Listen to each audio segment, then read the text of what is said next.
Bonsoir à tous, auditeurs fidèles ou simples passants de l'onde. Bienvenue dans les échos d'une vie anonyme. Comme à notre habitude, ce soir, nous émergeons dans une existence anonyme, une vie que vous ne reconnaîtrez peut-être pas immédiatement en tout cas. Une vie parmi tant d'autres, ni glorieuse, ni tragique, qui se déroule dans l'ombre, loin des projecteurs, mais qui résonnera malgré tout. Peut-être parce qu'elle porte quelque chose d'universel. La solitude, la monotonie, le ressentiment. Des sentiments que l'on repousse, que l'on nie parfois, mais qui finissent toujours par nous rattraper. Imaginez un homme seul, dans une maison presque silencieuse.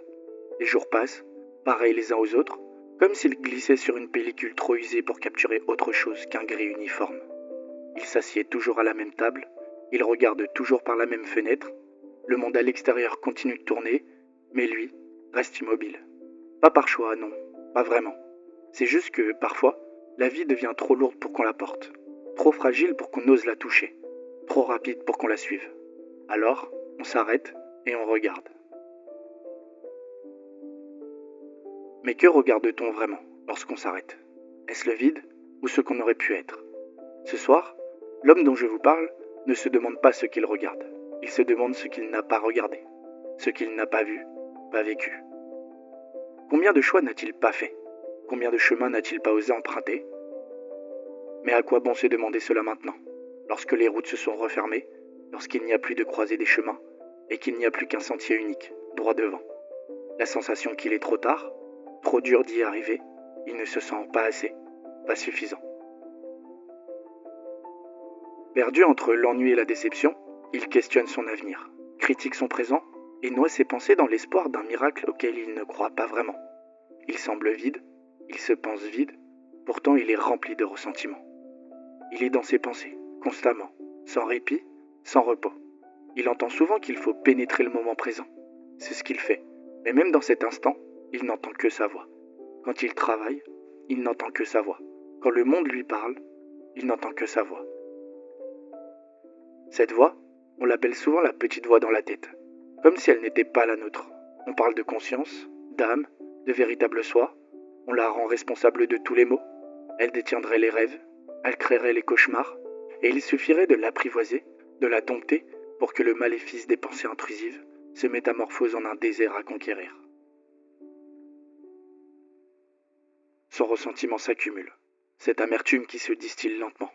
Ressentiment, mais envers qui? Parfois, c'est flou. Peut-être la vie elle-même, ce sentiment diffus qu'elle aurait dû être plus, qu'elle aurait pu offrir davantage, ou alors contre le monde, contre la société, contre son fonctionnement et ses mécanismes, retirant plus qu'elle n'accorde. D'autres fois, c'est envers les autres, ces visages que l'on croise, ces voisins dont les rires s'échappent par les fenêtres ouvertes en été, ces amoureux qui se murmurent leurs secrets, ces collègues qui semblent si légers, si insouciants. On leur en veut, pour rien, pour tout, pour exister différemment peut-être. Mais au fond de lui, l'homme le sait. Ce ressentiment, il n'est pas dirigé vers les autres, pas vraiment. C'est vers lui-même qu'il pointe, comme un doigt accusateur. Pourquoi n'a-t-il pas agi plus tôt? Pourquoi n'a-t-il pas crié quand il en avait envie, couru quand il en avait la force, et aimé quand il en avait la chance? Et c'est là que le ressentiment s'est installé. Une haine qui ne hurle pas, mais qui ronge, qui s'infiltre dans les interstices de chaque pensée. Il n'est pas le premier à la ressentir, et il ne sera pas le dernier. Parfois, il y a des moments où tout semble couler. Certains matins, sans raison apparente, la vie se lève dans l'évidence. Les événements se succèdent avec une gloire étonnante. Une idée claire, une phrase qui s'enchaîne, une description qui prend par la main et emmène loin, là où tout est limpide. Et puis, soudain, tout se brise. Une phrase courte, coupante, comme un coup de frein brutal. Et la chute est inévitable. L'homme retombe dans les coulisses. Il ordonne à tous les acteurs de sa conscience d'agir selon sa volonté. Et alors tous se retourneront vers lui, un sourire aux lèvres, avant de l'ignorer et de retourner à leurs habitudes. Alors que fait-on de cette vie? Que fait-on de cette haine, de ces regrets, de ce ressentiment? On parle, on crie ou on se tait? Et l'homme dont je vous parle ce soir, lui, il écrit. Peut-être parce qu'il ne sait pas quoi faire d'autre. Peut-être parce qu'écrire, c'est tout ce qui lui reste pour ne pas disparaître. Alors ce soir, prenez un moment, pas pour juger, non, mais pour écouter. Écoutez les silences qui murmurent, écoutez les pensées qui s'entrelacent, et peut-être, juste peut-être, entendrez-vous l'écho de cette vie anonyme qui, au fond, n'est pas si différente de la vôtre. Restez avec nous, nous revenons dans quelques instants pour la suite.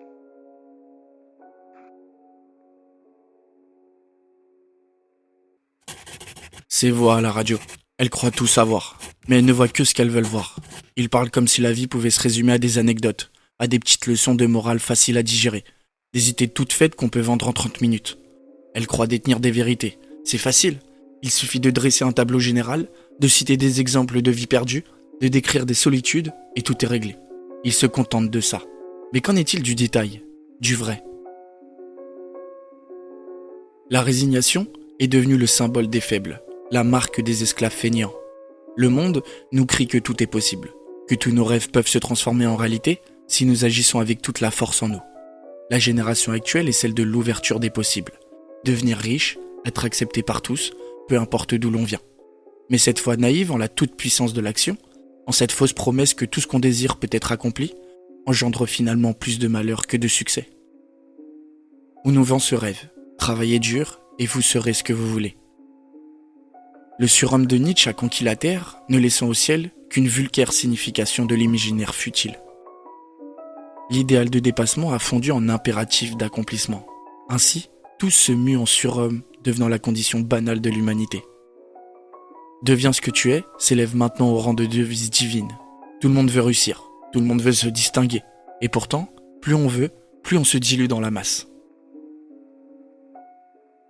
Il parle de ces hommes qui se réveillent après des années de monotonie, comme si c'était une grande révélation. Mais moi, je ne vois que des hommes qui se taisent, des hommes qui se cachent derrière des promesses vides et des excuses convenues. Parce que les rêves, oui les rêves, on les perd. Je suis fatigué de cette société qui nie sa propre contradiction. On nous dit que tout est possible, que tout dépend de nous, mais cette croyance est plus dangereuse qu'elle n'en a l'air. La dualité du monde n'est plus approuvée. Ce tout le monde peut y arriver repose donc sur ceux qui n'y arriveraient pas. Mais cela n'est-il pas évident ? Si tout le monde devenait riche, il n'y aurait plus de riches. Si tous devenaient célèbres, il n'y aurait plus de célébrités. Si tous aspiraient à être écrivains, personne ne serait lu. Par la force de soi, des actions répétées, des opportunités saisies sur le fil du courage entrepris, la réussite semble par nature offerte. Au fond, je ne nie pas totalement cette idée. Rien ne nous apparaît si nous ne faisons rien. Mais où se situent les limites, si seulement elles existent ? Où se termine la frontière entre notre travail et la résignation forcée ? Quand tous les efforts fournis n'ont pas suffi à atteindre les sommets, à qui revient la faute ? Était-ce une mauvaise exécution, un hasard ou un obstacle divin ? Le fait que rien ne soit impossible ne signifie pas que tout est possible. En fait, le désir d'avoir se mêle au besoin d'être, qui lui-même se confond maintenant à faire. La société lutte pour l'avènement de l'être, je veux dire la liberté d'être soi, et en même temps juge cette liberté au profit de la production fournie. La valorisation de la performance cohabite avec la volonté d'authenticité. Et cette contradiction semble évidente, mais très peu de mes conversations la confirment. En fait, elle est si bien entremêlée qu'elle en devient incontestable. En soulignant cette cohabitation, vous créez d'un côté un refus catégorique, et de l'autre une acceptation absconse. Il y a ceux qui ont besoin de s'affirmer, car l'admettre reviendrait à se questionner sur le sens de leurs actes, et ceux qui pensent « je sais que ça ne tourne pas rond, mais je ne sais pas quoi en faire ». Étrangement, je comprends la vie anonyme du jour, mais je ne supporte pas la vision réductrice de l'émission, qui plus est sous couvert d'optimisme. Le passé ne m'a offert que des fins, et la fatigue a pris le dessus. Et lorsqu'il n'y a plus que devant soi, des doutes à l'apparence dangereuse, l'homme a tendance à s'emmurer. J'en veux au monde, mais parfois, c'est à moi que j'en veux. Continuons à parler de notre homme, cet homme qui, chaque jour, prend des notes, comme pour se convaincre qu'il existe encore, qu'il n'a pas tout simplement disparu dans la monotonie de ses gestes répétitifs. Chaque matin, il se réveille dans ce même appartement, avec cette même sensation de vide. Il prépare son café, s'habille de manière mécanique, et chaque jour ressemble au précédent, une répétition sans fin. Mais au fond, quelque chose en lui cherche encore un sens. Quelque chose peut-être qu'il ne parvient pas à saisir. Peut-être qu'il préfère se réfugier dans son ressentiment, dans sa haine, et se conforter dans l'idée qu'il est trop tard, que de toute façon tout est déjà joué. Il ne fait que se mentir à lui-même. À chaque moment, il se dit peut-être demain, mais demain ne vient jamais. Alors il écrit. Parfois, il écoute une émission de radio dans laquelle on raconte l'histoire d'un homme. Il n'aime pas ce qu'il entend, mais il continue à écouter, comme pour s'assurer que tout est bien en place. Les mots, les idées se heurtent à sa réalité, qui n'a pas changé depuis la veille. Il prend alors son stylo, et avec une certaine précipitation, il griffonne dans son carnet. Il critique, il se plaint, le monde, la société, tout ça. C'est la faute de tout le monde, évidemment. Il dit être résigné parce qu'il a tout essayé. Il justifie son inaction par une société inconsciente d'elle-même. Il écrit qu'agir donnerait raison au monde. Mais à vrai dire, agir prouverait que c'est lui qui a tort. Entre ces lignes, entre les mots, peut-être qu'il y a un autre visage, celui d'un homme qui se sent perdu dans sa propre peur. Et il s'assoit là, dans son petit salon, tout juste éclairé par la lumière pâle qui filtre à travers la fenêtre, là où la poussière s'accumule sans qu'il ne daigne vraiment la nettoyer. Peut-être qu'il pense que tout ça, ça ne se voit pas. Mais nous, on voit bien la poussière. La vaisselle laissée en suspens traîne toujours là, comme une pile d'obligations oubliées. Il n'a pas encore pris le temps de la faire, et là, il a les yeux écarquillés. A-t-il honte de la saleté ou qu'on l'observe? À travers la fenêtre, le monde extérieur défile, indifférent à sa présence, et lui, il est là, à se perdre, à se convaincre qu'il est trop épuisé pour tout, plongeant dans ses pensées sombres et s'apprêtant à écrire comme si ses mots pouvaient réparer quelque chose. C'est peut-être bien plus facile de se mentir que d'agir.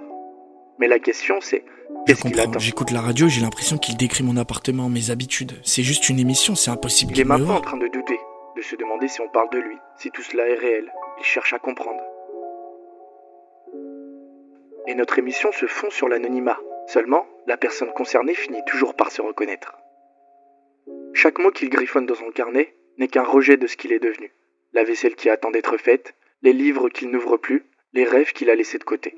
Et toujours cette fenêtre, une scène qu'il n'arrive plus à rejoindre. Le mot rêve s'atrophie au fil des semaines. Mais il sait que le seul monde qu'il peut encore modifier, c'est le sien. Il écoute une voix qui parle de l'urgence de vivre, de saisir sa chance, une voix en train de le critiquer, de ne pas laisser filer les opportunités. Mais lui se sent attaqué, ça se voit. Il veut se venger, il n'aime pas ce qu'il entend. Il ne se rend peut-être même pas compte de la violence de ses propres pensées.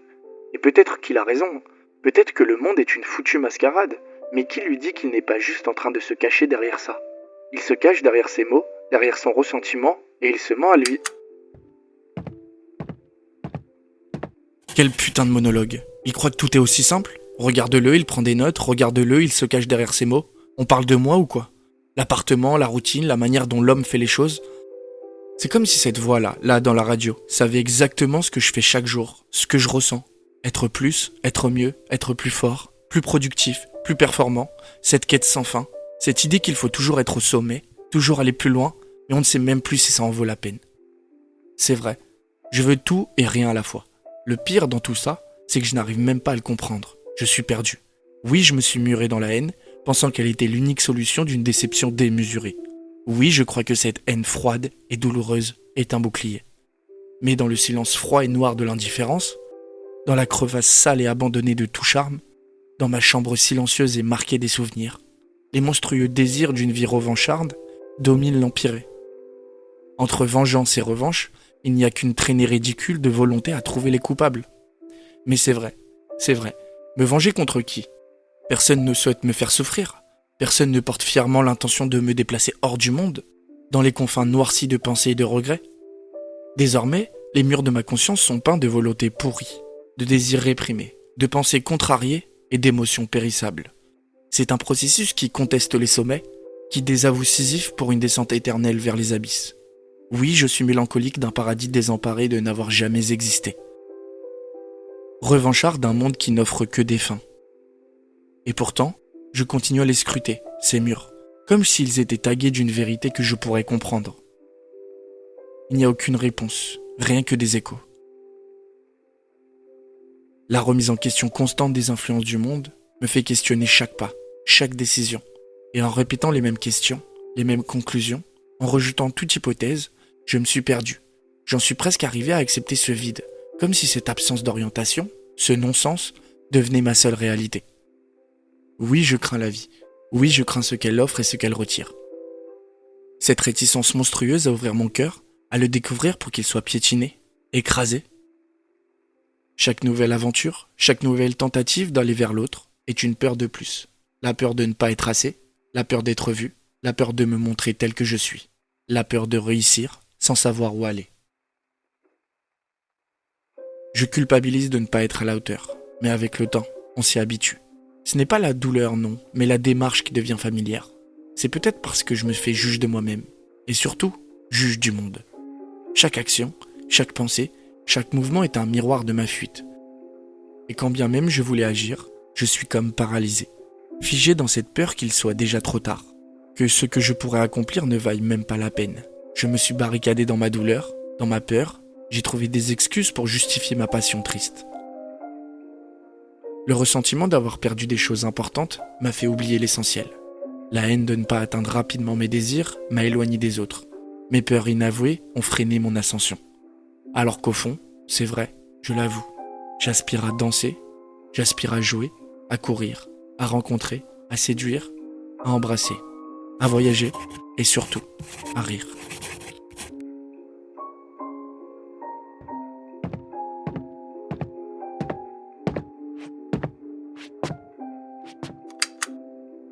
Il vient de rallumer la radio.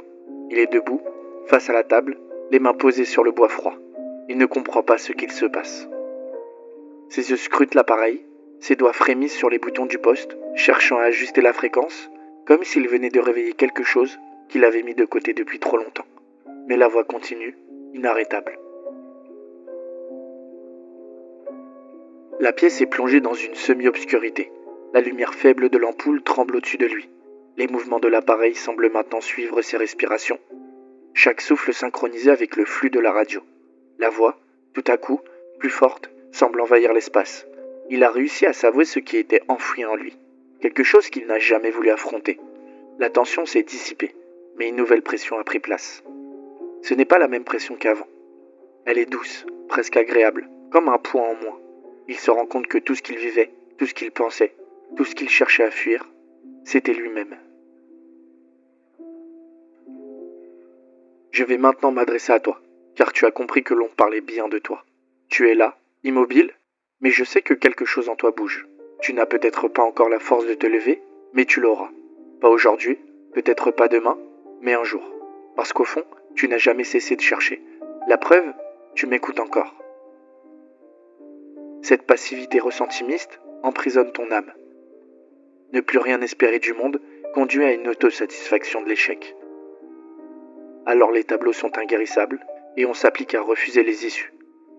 Mais à force de te noyer dans ce narcissisme inconsolable, dans cette volonté inerte de trouver les fautifs, là où tout semble figé dans l'amertume, il y a un moyen de rendre tes pensées sublimes, de transformer tes douleurs en élan créateur et tes blessures en poésie.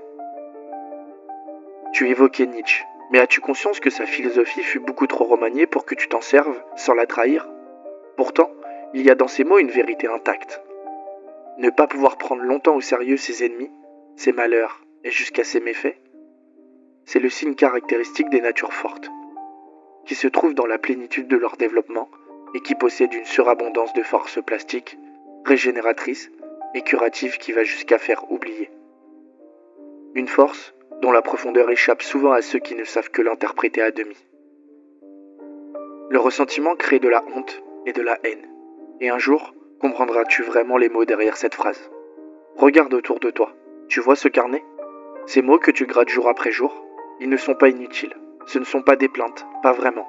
C'est une porte, une clé que tu tiens, mais que tu refuses d'utiliser.